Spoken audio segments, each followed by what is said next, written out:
Good evening. Welcome है आपका मूल मंत्रा सक्सेस परिवार में। कैसे हैं आप सभी लोग? आई होप आप सभी के एग्जाम की तैयारी अच्छी चल रही होगी और अब तो अपनी एग्जाम की तैयारी को अच्छा ही नहीं बेस्ट बनाना है, क्योंकि आपके एग्जाम में अब ज़्यादा टाइम नहीं रह गया है। और अगर आप लोगों ने मेरा साथ दिया तो मैं बहुत जल्दी आपका कोर्स जो है यहाँ पर पूरा कंप्लीट करवा दूंगी। तो आइए चलिए बढ़ते हैं और देखते हैं आज हम क्या पढ़ने वाले हैं। लेकिन उससे पहले मैं आपको एक रिक्वेस्ट कर दूं कि अगर आपको हमारे वीडियोस पसंद आते हैं तो उन्हें लाइक कर दीजिएगा, शेयर कर दीजिएगा एंड सब्सक्राइब करके इस फैमिली का हिस्सा बन जाइएगा और बेल आइकन हिट कर दीजिएगा ताकि आपको हर वीडियोस मिलती रहे। तो आज हम कवर करने वाले हैं biography of William Wordsworth. Mic लगा लूं, माइक लगाना भूल गई हूं कि आपको आवाज जो है मेरी बिल्कुल प्रॉपर मिले। अभी ठीक है आई थिंक। तो आज हम कवर करने वाले हैं विलियम वर्ड्सवर्थ की बायोग्राफी। ये बहुत इंपॉर्टेंट है क्योंकि एग्जाम में बायोग्राफी से क्वेश्चन जरूर आते हैं। टीजीटी एग्जाम में आपकी किसी भी एक राइटर से जो है वो बायोग्राफी ली जा सकती है, वहां से क्वेश्चंस पूछे जा सकते हैं। तो आइए, अगर हम बात कर रहे हैं विलियम वर्ड्सवर्थ की, तो किसी की भी जिंदगी की जो शुरुआत है वो माता पिता से होती है। तो हमें भी पहले उनके फादर और मदर का नाम जानना होगा। तो उनके फादर का नाम है जॉन वर्ड्सवर्थ। जैसा कि मैंने पहले भी आपको बताया है मिल्टन पढ़ाते समय कि जो हमारे 4 राइटर हैं, चाहे वो विलियम शेक्सपियर हैं, चाहे मिल्टन हैं, या फिर आपके वर्ड्सवर्थ हैं एंड गाल्सवर्दी हैं, तो चारों के ही फादर का नाम जॉन है, ये आप ध्यान रखेंगे। उसके बाद मदर, इनकी मदर का नेम है एन कुकसन, राइट, ये आप ध्यान रखेंगे, बहुत इंपॉर्टेंट है। उसके बाद इनका जो लव अफेयर है उसके बारे में भी जानना बहुत ज़रूरी है, क्योंकि यहाँ से भी एग्जाम में क्वेश्चंस आते हैं। तो देखिए, इनका ये जो पहला लव अफेयर है मैरी स्ट्रीट के साथ, ये बहुत ही शॉर्ट लव अफेयर रहा है, ठीक है, बहुत छोटा, बहुत शॉर्ट लव अफेयर रहा है। उसके बाद एनिटी वैलोन के साथ इनका लव अफेयर था, सेकेंड लव अफेयर, जिसके बारे में आपसे ज़्यादा क्वेश्चन पूछे जाते हैं। अगर बात करें इनके ऑक्यूपेशन की, और ये क्या है, तो ये एक क्रिटिक है, पोइट एंड क्रिटिक यहाँ पर होना चाहिए। यहाँ पर सिर्फ ऑक्यूपेशन होगा, वो टाइपिंग एरर है, तो मैं इसको यहाँ पर लिख देती हूँ, आपका यहाँ होना चाहिए एंड क्रिटिक, राइट। तो इनका ऑक्यूपेशन क्या है, ये English romantic poet and critic हैं। तो इन्हीं से ही, इनसे कॉलरिज से, इन्होंने ही जब अपना लिरिकल बैलेट पब्लिश किया था 1798 में, तो लिरिकल बैलेट के साथ ही, इनके इस वर्क के साथ ही रोमांटिसिज्म की जो स्टार्टिंग है वो शुरुआत है मानी जाती है।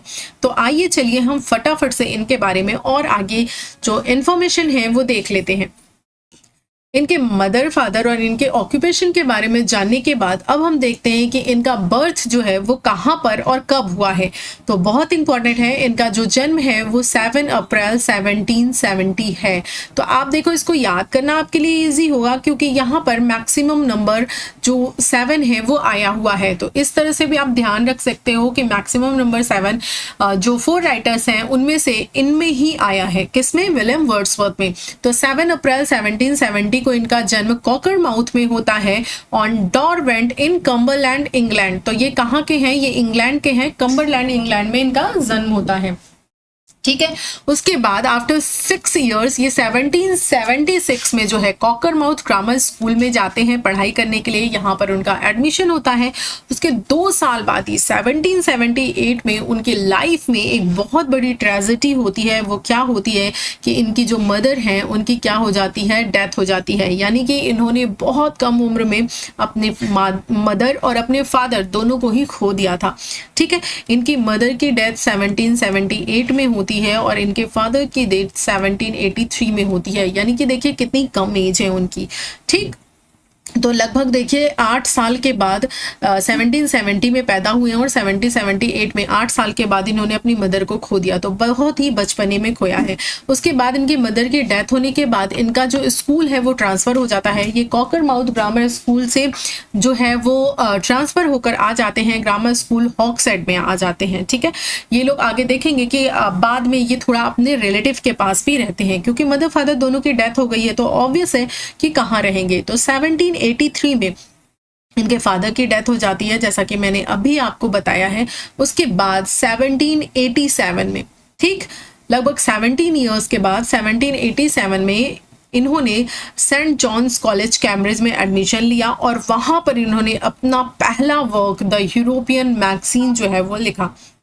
क्या लिखा? द यूरोपियन मैगजीन, इनका फर्स्ट वर्क था 1787 में। ठीक, 1790 की बात करें तो विलियम वर्ड्सवर्थ एक ऐसे राइटर हैं जिनके बारे में जब आप पढ़ रहे हैं तो आप बहुत बार देखेंगे कि वो घूमने गए हुए हैं। तो आपको बहुत सारी जगहें जो है वो चेंज देखने के लिए मिलेगी कि कभी वो कहीं जा रहे हैं, कभी कहीं जा रहे हैं। तो इनमें से सारी इंपॉर्टेंट नहीं है, लेकिन कुछ जगह, 2-3 जगह ऐसी हैं जिनके बारे में एग्जाम में क्वेश्चन पूछा जाता है। तो ध्यान रखिएगा, 1790 में वो एक समर वैकेशन पे जाते हैं और कहाँ पे? Alps, France, Switzerland at Italy के समर वैकेशन में जाते हैं 1790 में। 1791 में अगर हम बात करें तो इनका जो जिसे बोलते हैं 1791 में सेंट जॉन्स, मैंने आपको बताया कॉलेज जाते ही हैं। उसके बाद जो है fell in love with Annette Vallon, इनका जैसे मैंने बताया था जो लव अफेयर है, लव अफेयर बताया था ना इनका, तो ये वही इनका लव अफेयर है। 1779 में भी जो है वो जो है 1778 और कहीं कहीं 1779 भी आपको देखने के लिए मिलेगा कि ये हॉक्सेट स्कूल में गए हैं। तो थोड़ा बहुत एक आध साल आपको जो अलग अलग बुक्स हैं वहाँ पर ईयर में जो है वो वेरिएशन मिल सकता है। आगे देखिए 1791 की हम बात कर रहे थे, तो 1791 में जैसे कि हमने बताया इनका जो लव अफेयर है वो किसके साथ होता है? एनिटी वायलॉन के साथ होता है। आगे हम बढ़ते हैं और देखते हैं अपना अगला पॉइंट। 1791 में ही, ठीक है, इन्हें बीए की जो ऑनरेरी डिग्री है वो रिसीव होती है। कब? 1791 में। ये सारी चीजें इंपॉर्टेंट हैं, इनको ध्यान रखिएगा आप।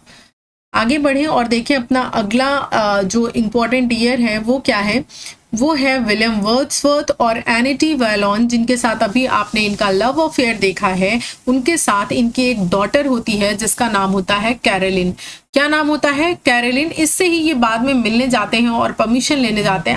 आगे चीजें जो हैं वो आपको दिखाई देगी। तो 1791-92 में ये चीजें इनके साथ जो है घटित होती हैं।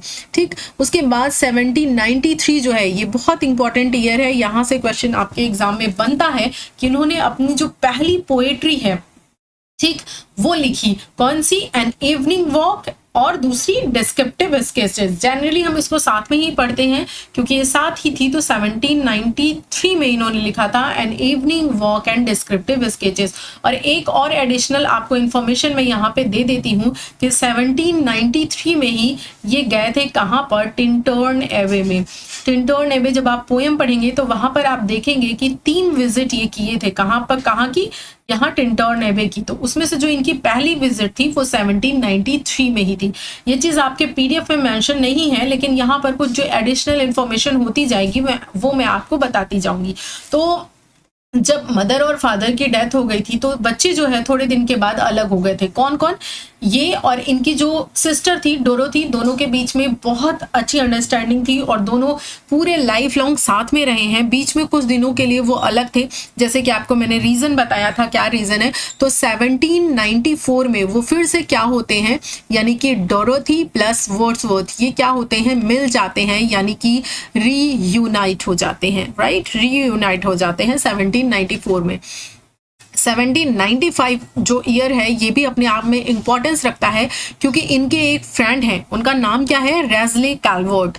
क्या नाम है उनका? रेज़ले कैलवर्ट। इन्होंने इनको 900 पाउंड की लेगेसी दी थी। ठीक है, इन्होंने इनसे 900 पाउंड की लेगेसी प्राप्त की थी और इसके बाद इनका जो लाइफ है काफी स्टैब्लिश हो गया था। पैसे इनके पास ठीक ठाक हो गए थे और इन्होंने अपने सिस्टर के साथ जो है set up house in Dorset England with his sister Dorothy. जैसे कि मैंने आपको बताया 1793 में ये अपनी बहन से, अपनी सिस्टर से, जिसके कि ये बहुत क्लोज थे, उससे मिलते हैं और उसके बाद फिर 1795 में ये कहाँ रहने के लिए चले आते हैं? डॉर्सेट इंग्लैंड में। यहाँ पर ये लोग सेट हो जाते हैं। फिर बात करते हैं एक बहुत इंपॉर्टेंट ईयर की। अगेन यहाँ से भी एग्जाम में क्वेश्चन आता है, you have to star mark there. तो ये कौन सा ईयर है जहां पर आपको स्टार मार्क करना है, वो ईयर ये है कि जब ये अपने फ्रेंड कॉलरिज से मिलते हैं। फ्रेंड ये इनके तब नहीं होते, लेकिन जब मिलते हैं तब फ्रेंडशिप होती है, यानी कि फर्स्ट टाइम ये कॉलरिज से कब मिलते हैं, 1795 में मिलते हैं। तो ये जो क्वेश्चन है वो एग्जाम में पूछा जाता है आपसे कि इनसे मुलाकात कब हुई थी, किस ईयर में हुई थी, तो 1795 में हुई थी। और उसके बाद जो है ये जो है वहीं पर रहते हैं थोड़ी दूर पे, लेकिन आगे जब आप देखोगे, अभी देखिए आगे आएगा ही, ये देखिए 1797 वाला पॉइंट है। इन लोगों की दोस्ती इतनी अच्छी, इतनी घनिष्ठ हो गई थी कि ये चले गए थे कॉलरिज के घर के पास रहने के लिए। वहां पर इन्होंने एक घर लिया था जिसका नाम था Alfoxton House, Somerset, just a few mile away from Coleridge House in Nether Stowey. यानी कि इन लोगों में बहुत अच्छी फ्रेंडशिप हो गई थी 1795 में, और उसके बाद 1797 में ये दोनों लोग आसपास रहने लगे थे और साथ साथ वर्क भी किया करते थे, राइटिंग भी अपनी किया करते थे। अगेन देखिए, जैसे आप मैं बोलूं कि इनकी लाइफ का लाइफ चेंजिंग ईयर जो है 1798 है। हालांकि जो भी आप पोएट्स पढ़ो उनमें से मैक्सिमम पोएट्स ऐसे होते हैं जो अपनी लाइफ में, यानी कि जब तक वो जिंदा होते हैं तब तक उन्हें इतनी ज़्यादा प्रसिद्धि नहीं प्राप्त होती है, इनके प्लेज इतने ज़्यादा नहीं जाने जाते, इनका नाम इतना नहीं जाना जाता है। जैसे आप विलियम शेक्सपियर को ही ले लीजिए, अपनी लाइफ में इतना ज़्यादा उनकी ग्लोरी नहीं थी जितनी अभी है। थी उनकी ग्लोरी, लेकिन जिस तरह से अभी हर जगह वो एक्सेप्टेड हैं, हर यूनिवर्सिटी में हर जगह पढ़ाए जा रहे हैं, एक मतलब अगर आप इंग्लिश लिटरेचर की बात करो और विलियम शेक्सपियर की बात ना करो तो इंग्लिश लिटरेचर अधूरा है। तो बस उसी तरह से जो है आप समझिए कि इनकी लाइफ का ये ईयर भी बहुत टर्निंग पॉइंट है, क्योंकि इन लोगों ने मिलकर विलियम वर्ड्सवर्थ एंड कॉलरिज ने, यहाँ पर देखिए मैंने शॉर्ट में लिखा है William Wordsworth WW plus Coleridge, इन दोनों ने साथ मिलकर एक वर्क लिखा था लिरिकल बैलेट। कौन सा वर्क था? लिरिकल बैलेट था, जिसमें कि 19 जो पोएम्स हैं वो फ्रॉम विलियम वर्ड्सवर्थ है। ये 19 पोएम्स विलियम वर्ड्सवर्थ ने लिखी थी, एंड ये जो 4 पोएम है यानी कि 4 वर्क है, ये किसने लिखा था? ये कॉलरिज ने लिखा था। तो ये एक कलेक्शन है। आपसे इससे देखिए डिफरेंट टाइप के क्वेश्चंस पूछे जाते हैं। क्वेश्चंस कैसे फॉर्म होते हैं मैं ये भी आपको बता देती हूँ। तो चलिए देखिए, पॉइंट नंबर 1 तो ये पूछा जाता है कि लिरिकल बैलेट किसका वर्क है, राइट? तो आप बताओगे विलियम वर्ड्सवर्थ एंड कॉलरिज का। कंफ्यूज करने के एग्जामिनर पूछता है, क्योंकि अगर आपने लिरिकल बैलेट पढ़ा है और बहुत ध्यान नहीं दिया है, कोई नया भी बच्चा है, तो वो जनरली विलियम वर्ड्सवर्थ को टिक करके चला जाएगा। लेकिन ये सिर्फ विलियम वर्ड्सवर्थ का वर्क नहीं है, विलियम वर्ड्सवर्थ एंड कॉलरिज का वर्क है, राइट? तो विलियम वर्ड्सवर्थ एंड कॉलरिज का वर्क है क्वेश्चन नंबर 1। क्वेश्चन नंबर 2 कि ये वर्क आया कब है, तो इसका ईयर बहुत इंपॉर्टेंट है, ये 1798 में आया है। आप इसमें बहुत सारे स्टार मार्क कर सकते हो, ठीक? क्वेश्चन नंबर 2 हो गया। क्वेश्चन नंबर 3 है कि इसको बोला जाता है, इसके आने से ही, जैसे कि मैंने आपको बताया, रोमांटिक जो इरा है, रोमांटिसिज्म है, रोमांटिक जो इरा है, रोमांटिक पीरियड है, उसकी स्टार्टिंग हुई थी। तो इसीलिए हम इस वर्क को manifesto of English romantic criticism भी बोलते हैं। क्या बोलते हैं? Manifesto of English romantic criticism. आपसे नाम देकर पूछा जा सकता है कि किस वर्क को ये बोलते हैं, तो ये चीज आपको पता ही होनी चाहिए। 3 पॉइंट आपके हो गए। चौथा पॉइंट ये है, आपसे पूछा जा सकता है कि ये जो लिरिकल बैलेड जिसे बोलते हैं ये वर्क है, इसमें कितनी कितनी पोएम्स का कलेक्शन है विलियम वर्ड्सवर्थ एंड कॉलरिज का। तो आपको बताना पड़ेगा विलियम वर्ड्सवर्थ ने 19 लिखी हैं एंड 4 जो है वो कॉलरिज ने लिखी है। और अगर बात करें स्टार्टिंग की, तो जो स्टार्टिंग की फर्स्ट पोएम है वो होती है कॉलरिज के साथ स्टार्ट। ये भी आपसे क्वेश्चन पूछा जाता है कि लिरिकल बैलेट जो है वो किसके साथ स्टार्ट होता है, तो फर्स्ट पोएम जो है वो कॉलरिज से स्टार्ट होती है। एंड इस कलेक्शन की जो लास्ट पोएम है वो है टिंटर्न एवे, और एंड होती है विलियम वर्ड्सवर्थ की पोएम के साथ। तो ये एक पॉइंट से मैंने आपको इतने सारे इंपॉर्टेंट पॉइंट्स बताए हैं। आई एम होपिंग कि आप इसको बहुत अच्छे से जो है वो याद रखोगे, ठीक? आगे बढ़े। अगला इंपॉर्टेंट ईयर इनकी लाइफ में आता है। इसके पहले हमने देख ही लिया था कि 1797 में ये चले गए थे कहां पर? अपने फ्रेंड के साथ रहने के लिए एल्फॉक्सटन हाउस में, मतलब सेम घर में नहीं, आसपास घर था। 1798 में लिरिकल बैलेट पब्लिश होता है, और उसके बाद 1799 में, ठीक 1798 में देखिए एक और चीज होती है। होता क्या है? Spent winters in Goslar in Germany with Dorothy and Coleridge. यहाँ पर ये गए हुए हैं किसके किसके साथ, डोरथी एंड कॉलरिज के साथ 1798 में, और वहां पर ही इन्होंने अपनी very famous poem Lucy poems लिखी है। ठीक, लूसी पोएम कोई एक पोएम नहीं है जो हमने इंटर में पढ़ी थी, मर्सी पोएम पढ़ा था, वो एक नहीं है बल्कि ये 5 पोएम का कलेक्शन है। ठीक, तो उसको बोलते हैं लूसी पोएम्स। इसके बारे में डिटेल से जब हम इनका पोएम सेक्शन करेंगे तो वहां पर इनके नेम्स देखेंगे। ठीक, और उसके बारे में जो डिटेल पॉइंट होंगे वो भी कवर करेंगे। तो 1798 जो है वो लूसी पोएम्स के लिए फेमस है। 1799 की अगर हम बात करें तो 1799 में फिर ये कहाँ आ जाते हैं लेक डिस्ट्रिक्ट में। बाद में इन्हें जिस नाम से जाना जाता है, लेक पोएट्स के नाम से जाना जाता है।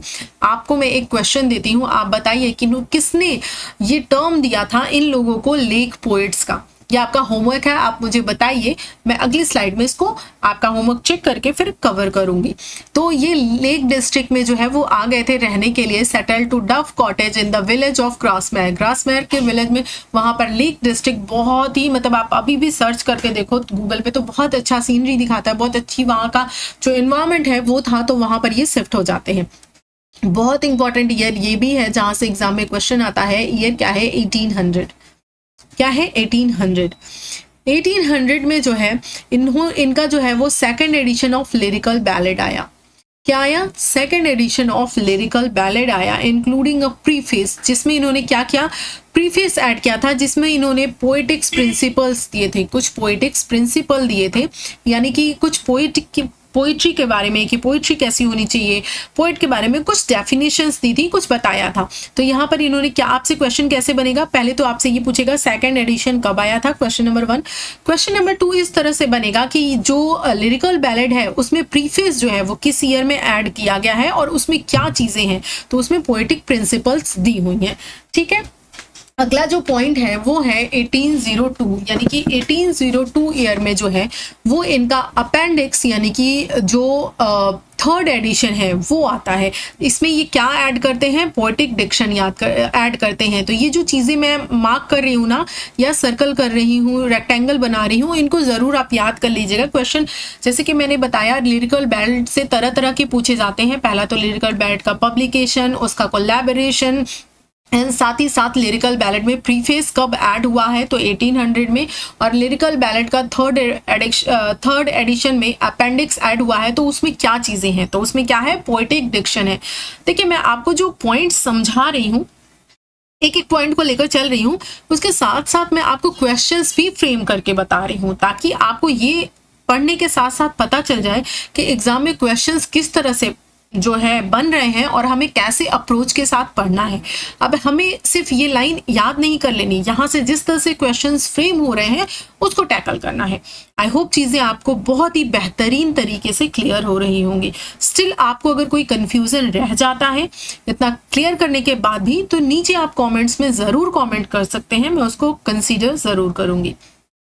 आगे बढ़ें और देखें 1802 में ही और क्या होता है इनके साथ। तो 1802 में जो है आप देखिए, वर्ड्सवर्थ एंड डोरोथी ये ट्रैवल करते हैं, कहाँ जाते हैं, फ्रांस जाते हैं। किससे मिलने, अपनी डॉटर कैरोलिन से मिलने जाते हैं। मैंने आपसे बताया था ना कि जब वहाँ पर मैं कैरोलिन के बारे में बता रही थी कि ये इनकी गर्लफ्रेंड से बॉर्न हुई बेटी है जिसका नाम है कैरोलिन, क्योंकि शादी नहीं हुई थी इनकी उससे, तो इनसे मिलने के लिए ये डोरोथी के साथ 1802 में जाते हैं कैरोलिन से, और कहा जाता है कि ये कैरोलिन से मिलने जाते हैं मैरिज की जो है वो एक्सेप्टेंस लेने के लिए, परमिशन लेने के लिए। ठीक है, तो 1802 में फिर क्या करते हैं, जब यहाँ बातचीत हो जाती है, कैरोलिन से मिल लेते हैं ये, तो इंग्लैंड वापस आ जाते हैं और फिर ये अपनी चाइल्डहुड फ्रेंड मैरी हचिंसन से शादी कर लेते हैं। तो ये इनकी कौन है, ये इनकी वाइफ है। तो ये भी नाम आपको बहुत ही बेहतरीन तरीके से याद रखना है कि इनकी वाइफ का नाम क्या है, मैरी हचिंसन है। और किस ईयर में इनकी मैरिज हुई थी, तो वो हुई थी 1802 में। यहाँ की चीजें, यहाँ तक की चीजें बिल्कुल क्रिस्टल क्लियर है। आगे बढ़ूं, चलिए ठीक है, आगे बढ़ जाती हूं। फिर आगे देखिए, 1803 के बारे में बात करते हैं। 1803 से बहुत ज़्यादा क्वेश्चंस नहीं पूछे जाते हैं, लेकिन इनकी लाइफ से एसोसिएटेड है तो हम इसको भी ज़रूर ध्यान में रखेंगे। तो 1803 में क्या होता है, 1803 में विलियम वर्ड्सवर्थ और मैरी हचिंसन की जो सन है वो पैदा होता है, वो बॉर्न होता है, यानी जॉन का बर्थ होता है 1803 में। अब देखिए वेरी इंपॉर्टेंट ईयर, इसको भी आप स्टार मार्क करेंगे। जिसको मैं स्टार मार्क कर रही हूँ उसको आप बहुत अच्छे से याद करेंगे। तो ये जो 1804 है ना, ये fourth and final edition of lyrical ballad है। तो सो दैट आपको यहाँ से क्या क्लियर हो रहा है, आपको क्लियर हो रहा है कि लिरिकल बैलेड के पहली बात तो 4 एडिशन आते हैं। एक आता है 1798 में, जबकि लिरिकल बैलेड फर्स्ट टाइम आता है, राइट। 1798 के बाद ये 1800 में आता है, जिसमें प्रीफेस ऐड होता है। 1802 में ये तीसरी बार आता है, जब इसमें अपेंडिक्स ऐड होता है और उसका टाइटल पोएटिक डिक्शन है। उसके बाद लास्ट टाइम ये 1805 में आता है और ये इसका फाइनल एडिशन होता है। तो यहाँ से भी क्वेश्चन बनते हैं कि फाइनल एडिशन कब आया था, ये लिरिकल बैलेड कब कंप्लीट हुआ था। तो ये कंप्लीट हुआ था 1805 में। क्लियर? चलिए आगे बढ़ जाते हैं। आगे देखिए, बात करते हैं 1805 की। 1805 में इनके साथ जो एक बहुत इंपॉर्टेंट घटना हुई थी, लिरिकल बैलेड का 4th एडिशन इन्होंने पब्लिश किया था, फिनिश किया था। उसके साथ ही साथ मैं आपसे ये बताऊं कि यहाँ पर इन्होंने प्रील्यूड को भी फिनिश किया, और साथ ही साथ इस समय इनके लाइफ में एक और ट्रेजेडी हैपन होती है। इनके ब्रदर जॉन की जो है वो डेथ हो जाती है शिपरेक में, ठीक।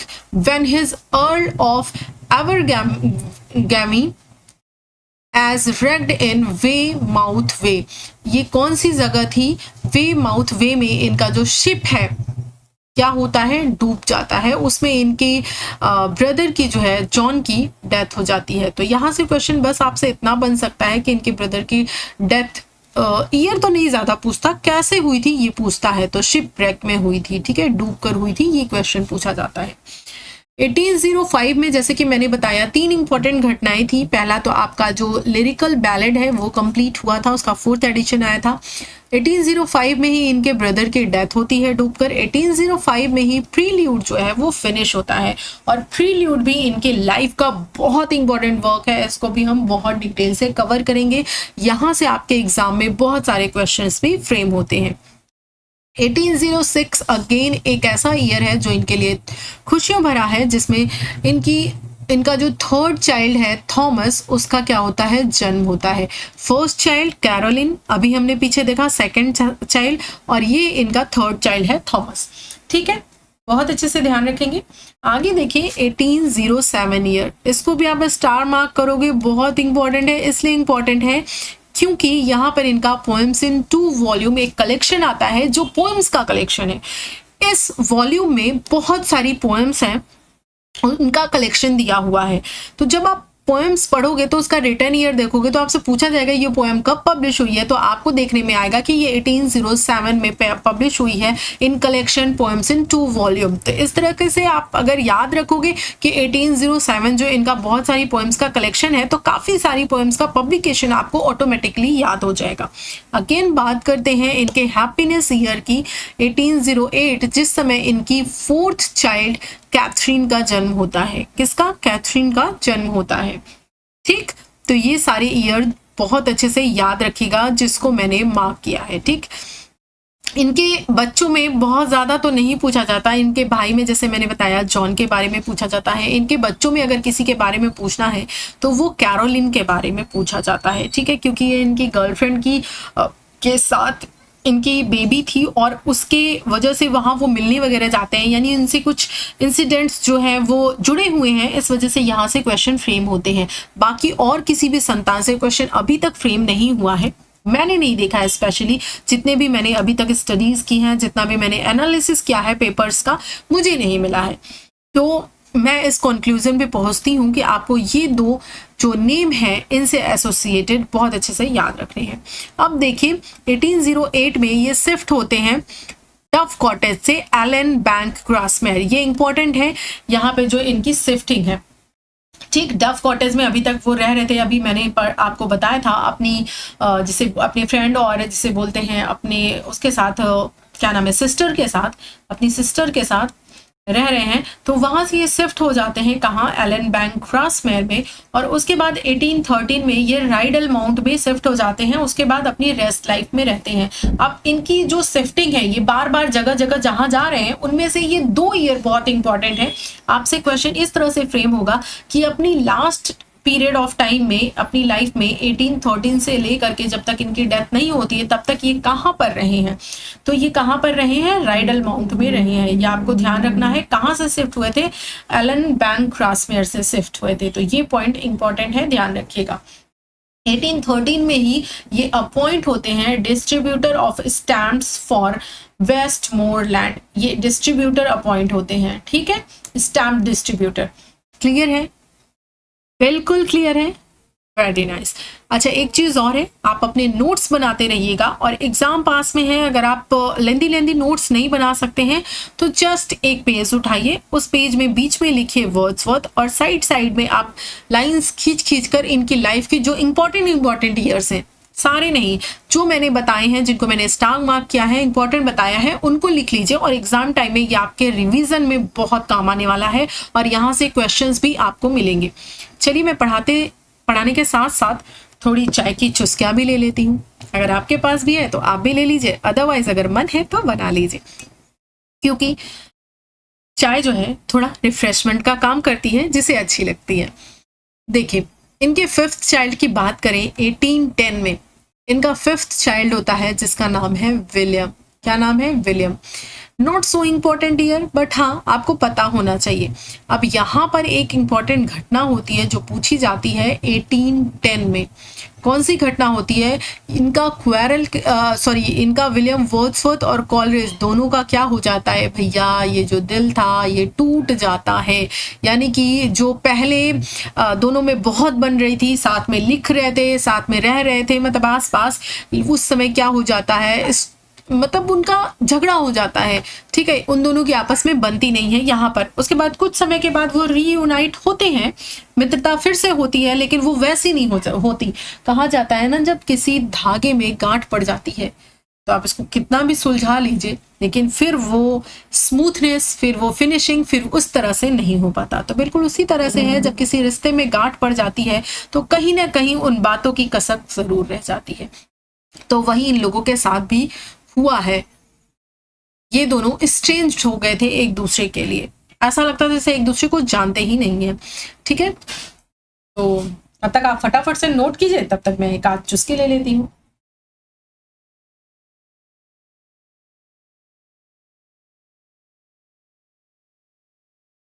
एटीन 14 की बात करते हैं। अरे नहीं भैया, ये मत सोचिए इतनी जल्दी मैंने चाय खत्म कर ली, धीरे धीरे पीऊंगी ना। 1814 में इनका अगेन एक बहुत इंपॉर्टेंट वर्क पब्लिश होता है, जिसका नाम है एक्सकर्जन। यहां से भी एग्जाम में मल्टीपल टाइम्स क्वेश्चंस पूछे गए हैं, तो इसको भी आप स्टार मार्क करोगे और अपने नोट्स में नोट करिए इसको, कि जो द एक्सकर्जन है वो कब आता है, वो आता है आपका 1814 में, ठीक। इस बीच एक ईयर और है, बहुत इंपॉर्टेंट तो नहीं है, लेकिन जान लीजिए क्या क्या है। 1812 में इनके 2 बच्चे, एक तो है थॉमस, दूसरी है कैरोलिन। कैरोलिन याद है ना, राइट, वेरी नाइस, याद तो रहेगी। तो कैरोलिन जो है, इन दोनों की क्या हो जाती है, डेथ हो जाती है। तो ये एक ईयर है, बहुत ज्यादा इंपॉर्टेंट नहीं है, इसलिए मैंने यहाँ लिखा नहीं, लेकिन फिर भी आपको एज अ नॉलेज जो है वो बता दिया है। फिर बात करते हैं 1814 की। 1814 में जैसे मैंने आपको बताया एक्सकर्जन पब्लिश हुई है, और ये अपने 2nd टूर पे गए थे। कहाँ गए थे, 2nd टूर पे गए थे, जो कि कहाँ का था, स्कॉटलैंड का था, स्कॉटलैंड का था, ठीक है। मेरे राइटिंग को कंसीडर बहुत मत कीजिएगा, क्योंकि जल्दी जल्दी लिखती हूँ, जैसा है मेरा मतलब बस यही है कि आपको चीजें अच्छे से समझ में आ जाए। अगेन देखिए, 1834 की बात करें हम, तो 1834 में क्या होता है, इनके बेस्ट फ्रेंड, इनके बहुत अच्छे मित्र एस.टी. कॉलरिज की डेथ हो जाती है। तो ये भी ईयर अपने आप में इंपॉर्टेंट है। 1839 की बात करें तो 1839 में ये ऑनरेडी डिग्री जो है वो रिसीव करते हैं, कहाँ से, ऑक्सफोर्ड यूनिवर्सिटी से, ठीक। 1839 में। 1842 में इनको जो है वो पेंशन मिलती है। William Wordsworth resign the office of stamp distributor for Westmorland, ये यहाँ से रिजाइन कर देते हैं, जो कि अभी आपने देखा था कि उनको डिस्ट्रीब्यूटर थे, और गवर्नमेंट जो है उन्हें 300 पाउंड एनुअली की क्या करती है, पेंशन देती है। 1814 अगेन एक ऐसा ईयर है जो बहुत बहुत बहुत ज्यादा इंपॉर्टेंट है, मल्टीपल टाइम्स एग्जाम में पूछा जाता है, किसी ना किसी एग्जाम में ये जरूर आपसे टकराएगा। तो क्या है कि वो पोएट लॉरेट बनते हैं। और एक और चीज बताऊं कि इसके आसपास का भी, यानी इनसे पहले कौन पोएट लॉरेट बना है और इनसे बाद में कौन पोएट लॉरेट बना है, ठीक, ये भी आपको बताना है। मैं आपको थोड़ा हिंट दे दूं, S&T अलग अलग है, बस आपको बताना है इन दोनों में से कौन पहले और कौन बाद में पोएट लॉरेट बना है। मैंने आपको नेम की हिंट दे दी है, पूरा नेम इनका आप मुझे कमेंट करके बताइएगा अगर आपको पता है तो। 1815 में हमारे बीच से, यानी कि है तो वो हमारे बीच अभी भी नहीं, और है हमारे बीच हमेशा ही, क्योंकि हम उनको अपने सिलेबस में पढ़ रहे हैं, उनको जान रहे हैं, उनकी चीजों से रूबरू हो रहे हैं, तो है भी, और नहीं इसलिए हैं उस समय क्योंकि इनकी जो है वो डेथ हो जाती है 1850 में, ठीक है। बिल्यूरेसी से इनकी डेथ होती है, डिजीज से। और कहाँ पर ये बरीड होते हैं, तो ये जो बरीड होते हैं सेंट ओसवाल्ड चर्च ग्रासमेयर में। ये भी बहुत इंपॉर्टेंट ईयर है, इसको भी आप ध्यान रखेंगे, ठीक। तो इनकी जो डेथ होती है वो हो जाती है 1850 में, और ओसवाल्ड चर्च ग्रासमेयर में ये क्या कर दिए जाते हैं, बरी कर दिए जाते हैं। 1855 में, यानी इनकी डेथ के 5 साल के बाद, आफ्टर 5 इयर्स, इनकी जो सिस्टर थी, बहुत अच्छी बॉन्डिंग थी इनके साथ, इनकी टिंटरनेमे में इनका जिक्र मिलेगा, तो वहां पर ये साइलेंट लिसनर का काम करती हैं। तो वहां पर क्या होती है, डोरोथी की क्या होती है, डेथ हो जाती है 1855 में। आगे देखिए, ये तो बहुत इंपॉर्टेंट ईयर नहीं है, जस्ट फॉर योर नॉलेज, क्योंकि जब मैं ये PDF बना रही थी ना, तो मुझे ये थोड़ा सा क्यूरियोसिटी थी, तो मैंने देख लिया था कि डोरोथी की जो डेथ है वो कैसी थी। तो डोरोथी जो सीरियस इलनेस में 1829 से चल रही थी, यानी 1829 से इनकी तबीयत काफ़ी ख़राब रहा करती थी। उसके बाद काफ़ी टाइम के बाद लगभग जाकर 1855 में इनकी जो है वो डेथ होती है, इनका जो जीवन काल है वो समाप्त होता है, ठीक है। अब ये जो पॉइंट्स हैं, ये पॉइंट्स कल आपको पढ़ाने वाले हैं, कल आपको मैं ये पॉइंट्स कवर कराऊंगी, देखिए, ठीक। इसमें उन्होंने क्या क्या डेफिनेशन दी हैं, उनके बारे में ये चीज़ें दी हुई हैं। ये देखिए, ये सब, ये लिरिकल बैलेट के बारे में पूरा मैंने आपके लिए, मतलब आप ये मत सोचो कि ये चैनल अभी जस्ट स्टार्ट हुआ है तो पता नहीं यहाँ पर पूरे मैटर मिलेंगे या नहीं, कोर्स कवर होगा या नहीं, तो ऐसा मत सोचिए। बहुत सोच समझ के इस चैनल को स्टार्ट किया गया है, और इस पे कोशिश की जाएगी कि आपको सारी चीजें एग्जाम में बहुत क्रिस्प तरीके से, बहुत अच्छे से करा दी जाए। ये देखिए, ये पूरा मैंने जो है वो तैयार कर रखा है। ये देखिए, ये क्रिटिसिज्म है उनका, ये सारी चीजें मैं आपको कल कवर करूंगी। तो अगर आपको लगता है, अगर आपको विश्वास है कि हाँ ये चैनल आपके साथ जस्टिस करेगा, तो बस आपसे यही कहूंगी कि चैनल को सब्सक्राइब कर लीजिएगा। अगर अच्छा लगा हो मेरा पढ़ाने का तरीका, चीज़ें समझ में आई हो, तो इसको लाइक कर दीजिएगा और शेयर कर दीजिएगा, ताकि और लोगों की जो है वो हेल्प हो सके, उन्हें भी चीज़ें मिल सके। चलिए, मिलेंगे कल, तब तक के लिए bye bye and take care. अपना और अपनों का बहुत ख्याल रखिएगा, बहुत अच्छे से रहिएगा, अपनी पढ़ाई को बहुत अच्छे से करते रहिएगा, बिल्कुल भी लापरवाही मत बरतिएगा, ताकि एग्जाम में एक सीट आपकी पक्की हो। Best of luck, bye bye and take care.